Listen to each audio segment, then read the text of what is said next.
నేను ఆర్థిక మంత్రిగా మా ప్రభుత్వ బడ్జెట్ను మీ ముందుంచుతున్నాను. ముందుగా విద్యా రంగానికి ఎక్కువ నిధులు కేటాయించాం అధ్యక్ష.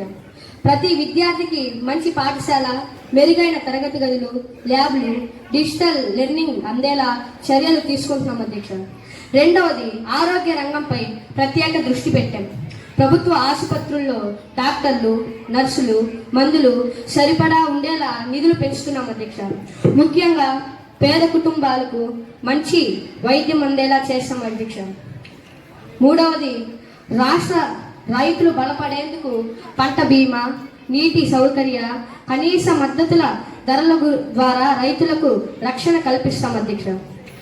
నాలుగవది, యువతకు ఉద్యోగ అవకాశాలు పెంచేందుకు నైపుణ్యాభివృద్ధి, స్కిల్ డెవలప్మెంట్ కార్యక్రమాలు, స్టార్టప్స్కి సహాయం, చిన్న చిన్న పరిశ్రమల సులభ మనాలు అందిస్తున్నాం అధ్యక్ష. ఐదవది, పర్యావరణ పరిరక్షణ కోసం సౌర, వాయు వంటి స్వేచ్ఛా శక్తి ప్రాజెక్టుకు పెట్టుబడులు పెంచి పబ్లిక్ ట్రాన్స్పోర్ట్ను ప్రోత్సహిస్తున్నాం అధ్యక్ష. మా అన్ని కార్యక్రమాలకు అవసరమైన నిధులను సమకూర్చేందుకు పన్నుల వ్యవస్థను న్యాయంగా, పారదర్శకంగా ఉంచుతున్నాం అధ్యక్ష. సామాన్య ప్రజలపై ఎక్కువ భారం పడకుండా ప్రభుత్వానికి అవసరమైన ఆదాయం వచ్చేటట్లు జాగ్రత్తగా ప్రణాళిక సిద్ధం చేశాం అధ్యక్ష. మా లక్ష్యం ప్రతి రూపాయి ప్రజల సంక్షేమం కోసం ఖర్చు కావడం.